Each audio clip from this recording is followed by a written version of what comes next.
Zero to God Level, Chapter 3150। नमस्कार, आप कहानी में खो जाएं उससे पहले चैनल को सब्सक्राइब करें और नोटिफिकेशन ऑन करें। धन्यवाद। स्टॉर्मविंड सिटी का बाहरी इलाका 1,00,000 लीज से भी कम दूर था। ये कहा जा सकता है कि वहां अनगिनत सैन्य शिविर थे जो हजारों ली तक फैले हुए थे। अनगिनत अत्याचारी आभाओं को महसूस किया जा सकता है। ये पान तियान तियानजुन की कमान के तहत सेनाएं थी। अतीत में पेन तियान तियान ने एक बार स्टॉर्म सिटी पर शासन किया था। हालांकि अब इसकी तुलना अतीत से नहीं की जा सकती, फिर भी भूखा ऊंट अब भी घोड़े से बड़ा है। पान तियान तियान तियान के वर्तमान करिश्मे के साथ भी वह अभी भी एक बड़ी लड़ाकू शक्ति को बुला सकता है। इसके अलावा स्टॉर्म सिटी बड़े युद्ध क्षेत्रों में से एक था।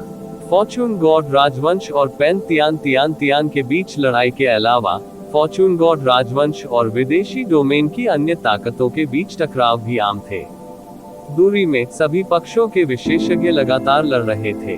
केवल सम्राट ही सम्मिलित थे। दोनों पक्ष खुद को रोकते नजर आए। सब कुछ तूफान से पहले की शांति थी। स्टॉर्म सिटी की शहर की दीवारें उसके ठीक सामने थी। ये ज़िवेन ने अपना रूप नहीं छिपाया और सीधे उड़ गए। वह कहीं और नहीं गए, बल्कि सीधे स्टॉर्म सिटी में तारामंडल संप्रदाय के निवास पर गए। इस बार स्टॉर्म सिटी को घेरने वाले दोनों पक्षों के बीच भयंकर युद्ध छिड़ गया था। इसलिए हर तरफ से विशेषज्ञ जुटाए गए थे। उनमें स्टार सॉवरेन भी थे। भले ही वह एक संप्रदाय का संप्रभु था, फिर भी कई बार उसे फॉर्चून गॉड राजवंश के आदेशों का पालन करना पड़ता था। फिर फॉर्चून गॉड राजवंश इन सम्राट संप्रभुओं को लापरवाही से इधर उधर नहीं भेजेगा। लेकिन एक बार जब कोई तबादला आदेश आ जाता था तो इन राजा महाराजाओं को उसकी बात माननी पड़ती थी।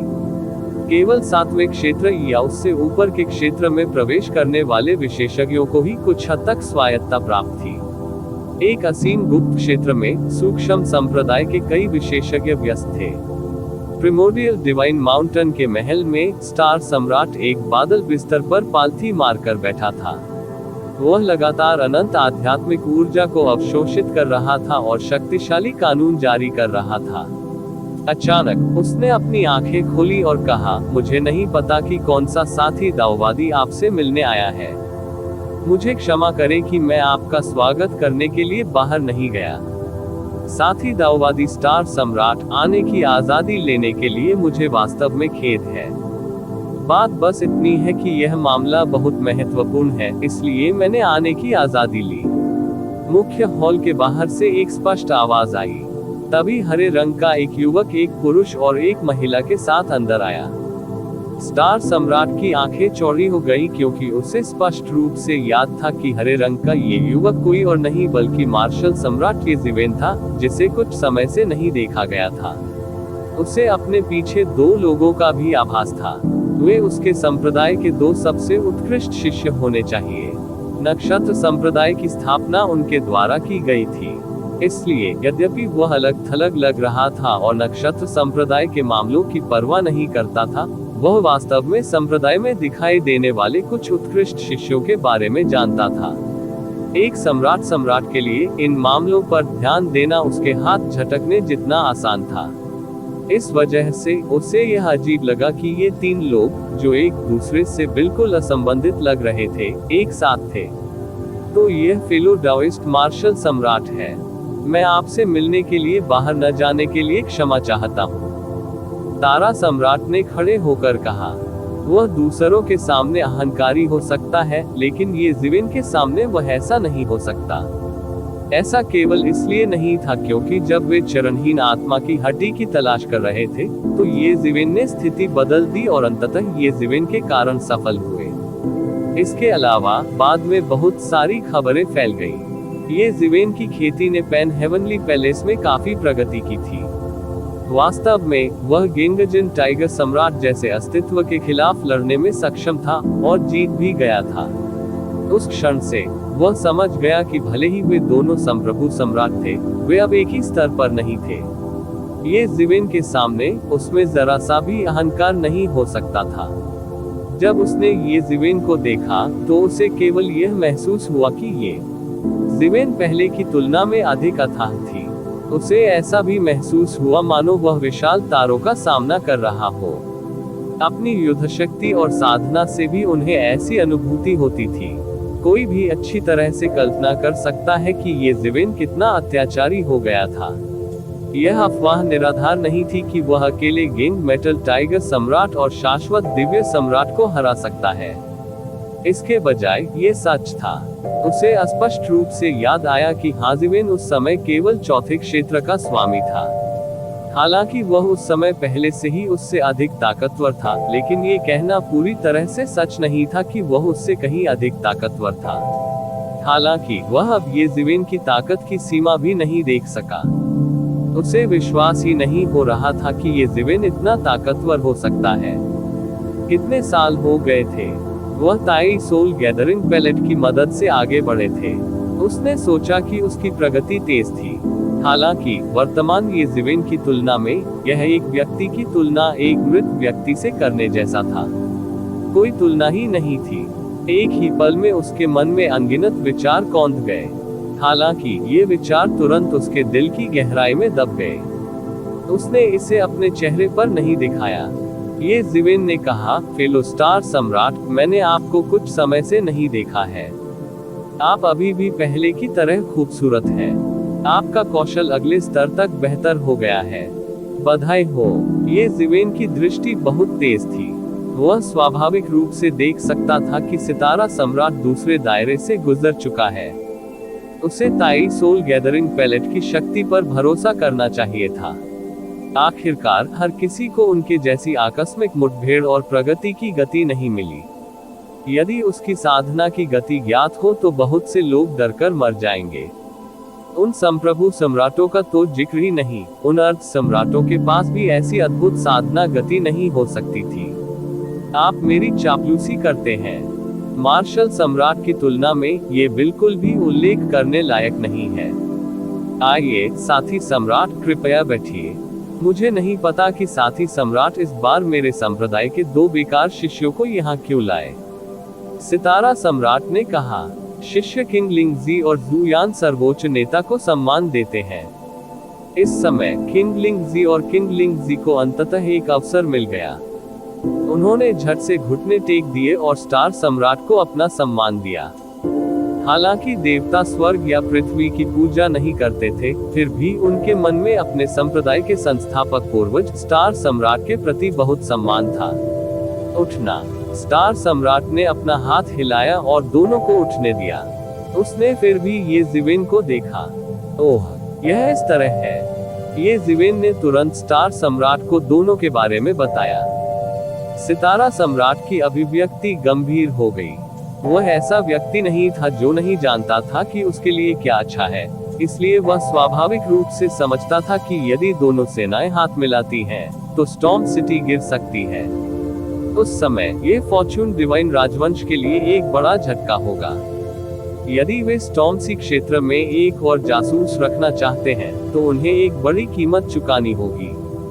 धन्यवाद मार्शल सम्राट, मेरे 2 बेकार शिष्यों की मदद करने के लिए। सितारा सम्राट ने अपनी मुट्ठियां भींच ली और कहा, स्टार एम्परर साथी बहुत विनम्र है। ये सिर्फ एक छोटा सा प्रयास है, ये बताने लायक नहीं है। आखिरकार इन जूनियर्स ने इस खबर को वापस लाने के लिए अपने जीवन का बलिदान दिया। मैं स्टार एम्परर साथी से इसे जल्दी से रिपोर्ट करने के लिए कहता हूँ। ये जिवेन ने जल्दी से कहा। स्टार सम्राट की तुलना में जो सिस्टम से संबंधित था, ये जिवेन सिर्फ एक बर्बर था। उनका सभी पहलुओं में कोई संबंध नहीं था, अन्यथा वह सीधे दुनिया के सामने इसकी घोषणा कर सकता था। मार्शल सम्राट सही कह रहा है। चलो देर न करें, चले। सितारा सम्राट ने कहा। हालांकि इस मुद्दे पर संप्रदायों और फॉर्चून गॉड राजवंश के बीच शिकायतें थी, फिर भी वे जानते थे कि उनके लिए क्या अच्छा है। उनमें अब और रुकने का साहस नहीं हुआ। दोनों खेमों के बीच एक छोटी सी बात भी बड़ा मामला बन सकती है। इतना कहने के बाद स्टार सम्राट और ये जिवेन मुख्य हॉल से गायब हो गए। इस समय किंग लिंगजी और जुयान को ऐसा लग रहा था जैसे उन्हें होश आ गया हो। तो ये पता चला कि वरिष्ठ वास्तव में एक सम्राट था और उन्हें धोखा नहीं दे रहा था। वे पहले सिर्फ अनुमान लगा रहे थे, अब यह इतना चौंकाने वाला कैसे हो सकता है जब उनके अनुमान की पुष्टि हो गई। इसके अलावा उन्हें ये भी हल्का सा महसूस हुआ कि उन दोनों के बीच स्टार सम्राट थोड़ा नुकसान में लग रहा था। उनका लहजा अधिक सम्मानजनक और विनम्र था। जब उन्हें इस बात का एहसास हुआ तो उन्हें ये भी महसूस हुआ कि सितारा सम्राट उनके दिलों में लगभग अजेय था। इस वरिष्ठ के सामने संप्रदाय मास्टर भी, जो लगभग अजेय था, बच नहीं सका। एक सम्राट भगवान की दुनिया उनके लिए बहुत दूर थी। उनके लिए सम्राट भगवान की ताकत को पहचानने का कोई तरीका नहीं था। वे केवल अपने अनुमानों पर ही भरोसा कर सकते थे। ठीक इसी वजह से वे इतने सदमे में थे। हालांकि इस सदमे के अलावा वे इस वरिष्ठ से मिलकर बहुत भाग्यशाली भी महसूस कर रहे थे। अन्यथा वे ऐसा नहीं करेंगे। समाचार वापस भेजने में सक्षम है और वे उन विदेशी प्राणियों के हाथों मर गए होंगे। इस समय ये ज़िवेन और स्टार सम्राट स्टॉर्म सिटी के ऊपर फिर से प्रकट हुए थे। हालांकि इसे एक शहर कहा जाता था, वास्तव में क्षेत्रफल की दृष्टि से ये लगभग एक छोटा महाद्वीप था। कई लोगों ने अपने जीवन में कभी भी शहर के पूर्व से पश्चिम की ओर यात्रा नहीं की थी। जिस दिशा में वे दोनों जा रहे थे वह पूरे स्टॉर्म सिटी का केंद्र था। साथ ही दाववादी मार्शल सम्राट, यह मामला बहुत गंभीर है, हमें इसकी रिपोर्ट करनी चाहिए, स्टार सम्राट ने कहा। इस बार इस स्थान की देखरेख करने वाला वरिष्ठ युद्ध सम्राट है, हमें पहले उसे बताना होगा। बैटल सम्राट के उल्लेख पर, यहाँ तक कि स्टार सम्राट अपनी स्थिति के साथ कुछ सम्मान दिखाने से खुद को रोक नहीं सका। हालांकि वे दोनों संप्रभु सम्राट थे, सैद्धांतिक रूप से उन्हें साथी दाववादी कहा जा सकता था और उन्हें समान माना जा सकता था। वास्तव में युद्ध सम्राट बहुत समय पहले से ही फॉर्चून हेवनली मोनार्क की कमान के तहत एक जनरल था। वह फॉर्चून हेवनली मोनार्क के साथ हर मुश्किल दौर से गुजरा था और फॉर्चून हेवनली मोनार्क के साथ मिलकर फॉर्चून डिवाइन राजवंश की स्थापना के लिए लड़ाई लड़ी थी। वह फॉर्चून डिवाइन राजवंश के सबसे बुजुर्ग लोगों में से एक थे। उसने दांव पर जो समय बिताया था वह स्टार सम्राट से कई गुना अधिक था। यहाँ तक कि सितारा सम्राट भी उन्हें केवल वरिष्ठ कहकर ही संबोधित कर सकते थे। हालांकि सभी ने भाग्य निर्माण स्वर्गीय भगवान की कथा के बारे में सुना था, वास्तव में स्टार सम्राट जैसे सम्राट भगवान ने भी भाग्य निर्माण स्वर्गीय भगवान को कभी नहीं देखा था। उन कहानियों को केवल मिथक और किंवदंतियां ही माना जा सकता है। इसलिए कई सम्राट लॉर्ड्स को बैटल सम्राट को संबोधित करना पड़ा, जो कि फेट क्रिएशन हेवनली लॉर्ड के समान युग से था, एक वरिष्ठ के रूप में। युद्ध सम्राट भी यहाँ है, ये ज़िवेन ने मन ही मन सोचा। ऐसा लगता था कि फॉर्चून गॉड राजवंश अनभिज्ञ नहीं था और स्टॉर्म सिटी की महत्वपूर्ण भूमिका के बारे में भी बहुत जागरूक था। इस स्तर के सम्राट को पूरे फॉर्चून गॉड राजवंश में एक बड़ा शॉट माना जाता था। आमतौर पर उनके ठिकाने का पता लगाना कठिन था और उन्हें देखना लगभग असंभव था। वे सभी फॉर्चून गॉड राजवंश के केंद्र में थे, किसी क्षेत्र की अध्यक्षता करने की तो बात ही छोड़ दें। जैसे ही वे दोनों बात कर रहे थे, वे स्टॉर्म सिटी के केंद्र में पहुंचे, जहां दुनिया भर से विशेषज्ञ एकत्र हुए थे। प्रतिवेदन किसी भी खराब अनुवाद के बारे में हमें बताने के लिए टेक्स्ट का चयन करें और रिपोर्ट पर क्लिक करें। लेस देन पिछला सूचकांक, अगला ग्रेटर देन।